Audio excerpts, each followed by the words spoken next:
Hi, welcome. Thanks for joining us today. If we could start off, what's your name? Hi, I'm Floyd Corsey. And what were your years of service and position at Braniff? I worked at Braniff from 1974 to 1982, the first bankruptcy. Then I worked again from 84 to 89 at the second demise. So what kept you coming back? Give us some of your greatest memories. I think for me, I had found my calling during that first 7 years of flying, and I could not get it out of my system. There was no other vocation that I was even remotely interested in after that first seven. It was the bomb. So to get into this and to start off in 74, you must have had some pretty intensive training to get you ready. Can you tell us a little about where were you coming from, potentially like your previous career and then into Braniff and your training? Okay. Basically, I left federal government and retail management and a little bit of theater, which all fit right in with being part of Braniff. It was the service, it was the stage presence, it was theater, and all that fit. And I had never been in one spot where all three fit together perfectly, seamlessly. It's exactly As was the Braniff experience. Seamless. It sounds exactly like something that you were just building towards naturally. It seems as though that way to me as well. Which continued on, correct? Absolutely. From that point, I did hotel management, more retail, and could not stay away from aviation. I went to Muse Air, Braniff 2, Northwest, merged into Delta, which I retired from 4 years ago in 2020. Amazing, Yes. amazing. So you obviously worked with a wonderful set of characters and wonderful sets of crews all over the world. And most of which I'm still in touch with in one shape or fashion, and some that are still flying. They keep me updated on what's going on out in the world today, and I'm as fascinated now as I was then. Were there any folks in your time at Braniff that particularly stood out to you that you admired in either iteration, Braniff 1, Braniff 2, etc.? Well, I know that my former supervisor, Ann Costin, was one of them. Gene Duncan, of course, we did training together. Oh gosh, too many to name, and I would hate to leave out anyone. Probably a smart stopping point then. Right. Yeah, I understand that very much because, like you say, you're still in touch with so many of them. Exactly. It astounds me at how close you all still are. It was an amazing ride and one that you never want to get off of. It's probably better than anything you've ever had at Six Flags. And as far as training went, I remember it being 8 weeks of a totally new infrastructure, with exception of the fact that service was always there and safety was the new issue. I'd never evacuated an airplane. I'd been on a few, but I'd never evacuated one, or been down a slide, or learned how to take care of a heart attack or baby delivery. All those things were part of training. In working through, ask it this way: do you remember the first flight out of training? The first flight out of training was our training flight to Honolulu. That's not a bad one. No, indeed. It was to get you ready for the finest service that we offered, and we got to sit through it and watch it being presented so that then we would be able to recreate that. Did that training flight include you guys offering first class service? Did you work in first class service, or were you working coach? We started off riding in coach, or what was right behind first class. Some were doing the first class service on the way, and then we trade out, and others would do first class. And then we also did coach. So It was a long and grueling day because it was 8 hours over there and 8 hours back, and we didn't lay over. So we only had to work one way, but we were on the plane for almost 20 hours. Wow. Was that trip on November 601BN, or was that a different That memory? was 601BN, yes. Pretty special. What are your other memories of 601BN? Well, just walking on the airplane to the spiral staircase was step number one. And the fact that it was decked out in colorful leather, well, not when I first started. When I first started, it was velvet seating up in first class, and we got leather seating, I think around 76. So I had been there a couple of years before leather seating started. And then each room had its own color of leather so that you did not ever confuse it. We still had paper boarding passes back then, and people knew when they boarded, and you'd say you're in the red zone, or you're in the blue zone, or you're in the gold zone, and they could follow the color of their boarding pass to their seating area. So it was fantastic. I never knew that. Yes. That is amazing. That was well before they started computer innovations of giving you a boarding pass. They were all stickered, and they stuck the sticker onto the same color as your seating would be. And then at the boarding door, we knew exactly how to direct them.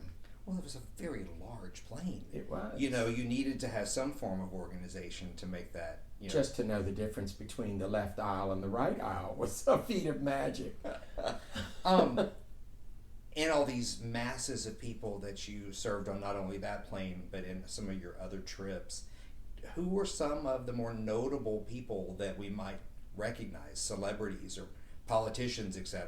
Well, now not on 601BN, but on our 727s, there were quite a few. We had McLean Stevenson from MASH. We had Lucille Ball. I was with Suzanne Summers. And notably, they stick out because of their energy, and I wasn't so much into celebrity for celebrity's sake, because I believe everyone is a celebrity.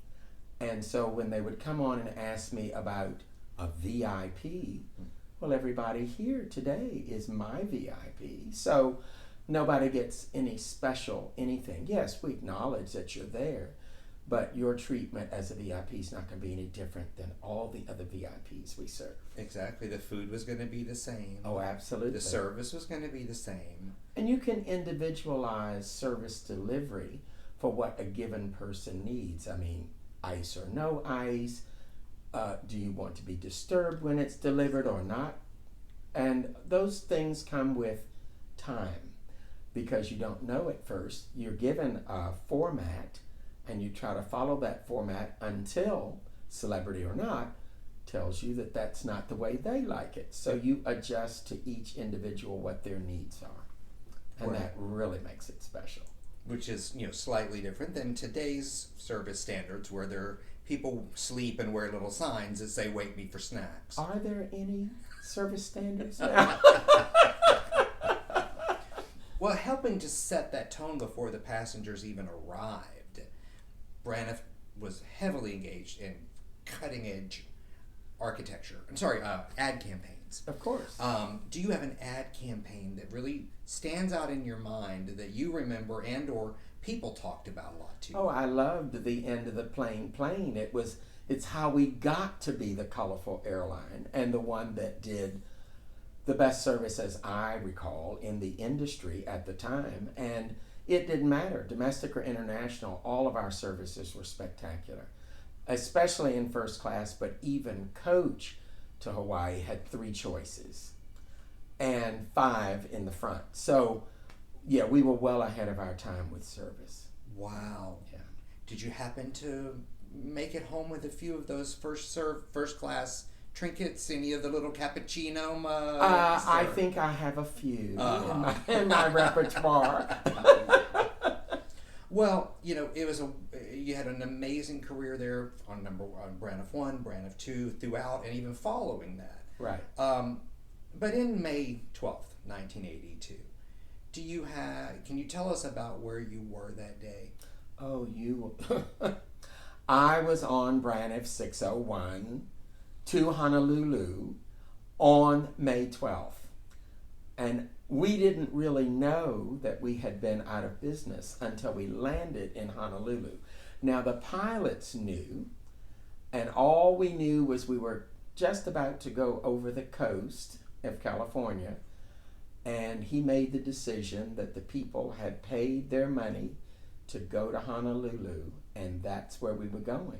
And we continued right on, and the first time we officially knew was after the passengers were deplaning and the Honolulu news media met us asking us how it felt to be out of work. And I won't tell you what our answers were because it was not polite. Well, of course, it had to be quite the shock. Did they come to the plane? They were in the jetway. It's a different time. Yeah, and they talked to passengers deplaning, and they had no idea. We had no idea. So it was a very challenging time. And of course, the outbound crew who had laid over in Honolulu was there waiting to board and work the flight back. And it was the last flight out of Honolulu. So people who had gone over just to enjoy themselves, especially non-revs, they were all running with sand in their hair and in their breeches trying to get back on that last flight out of town. Do you remember the pilot of the flight by chance? I do not. I remember that Jean Duncan was the lead flight attendant on the trip. She was on your flight? On the flight. I did not know that. We worked over and, of course, dead-headed home. But it was a long and arduous trip because everybody had their emotions on their sleeves. And it was a lot of crying and a lot of drinking and a lot of whatever on the way home. Did Braniff end up allowing the passengers that were destined to make the return trip board that flight and go ahead and come home? I don't think anyone that we brought over came back with us. The flight was pretty full going home, in addition to the crews that had worked it over and the pilots. So the scheduled folks were able to go ahead and board and come on back. Yeah. Plus whoever else. That was it. And, if they didn't hear the news by that day, then they had to make alternative arrangements. I don't know who they made them through, but alternative arrangements. That's very interesting. I never knew that the media came straight to the door. Oh, yeah. That had to be That was well before 9/11, so a lot of things were different. A lot of the security was you could walk right up to an airplane. I mean, you didn't have all the security screening and all of that. You just got your ticket and got on board. Sure. Real quick, Floyd, when you lined up, do you remember, did you land south that day? I think you did. In Honolulu? No, coming back to DFW. All I know, it was a terrible sight to fly over the airport and see all of the Braniff jets, nose to tail, all through Terminal 2W, which is called at the time. And it was a heartbreaking moment because you knew that was the end. And of course, it was pouring down rain, and the AirTran, which used to take you to the parking lot, was no longer running. So we had one person take 3 people to the parking lot, get their car, come back to the airport, transport another 4 or 5 people to their car. They'd get cars and come back because there was no transportation. The entire building had been shut down, and we just were on our own. Yeah. Wish we had known that before we turned in all the liquor money. Were you always based here out of Dallas, or did you ever hub anywhere else? During the first Braniff, I was exclusively in Dallas. During the second Braniff, I started again in Dallas and then went to Kansas City. Short stay in Orlando after we acquired Florida Express. Jose Garcia and I did some training for Florida Express to merge it into the Braniff setup. And Other than that, no. Those were my three bases the time I was at Braniff. No, that's a great. I love this the tie-in with Florida Express, and help to integrate them. Oh, exactly. No, that's a great story because it's not one I've heard from anyone else. Oh, it was amazing. Yeah. They were so pleased to have someone absorb them so that they just weren't out of work. And we were happy to have that addition of the Orlando hub added to our network because we wanted more in Florida. I think we had Tampa and Miami and Fort Lauderdale, but at the time we did not have Orlando that I recall. And they were based there, so it was easy for them. And we did their training there in Orlando. So I got familiar with it. Oh, that's wonderful. Do you have any other memories of Braniff you want to share with us as we wrap up? The biggest part of Braniff, outside of their safety training, because that was by far the way I got my safety training for all the other airlines I worked for. In fact, most of them didn't want to hear about your other trainings, but it was my foundation, it was my base for what they didn't teach. We already had it, so we knew if we needed it, we could use it. Secondly was just the service. The service was spectacular, and the amount of time we spent in training of service was every day there was a service that we either had to present or was presented to us so that we could grasp what Braniff was all about. And that was domestic and international the same. If you had a 7-cart China service, a 5-cart China service, it was spectacular.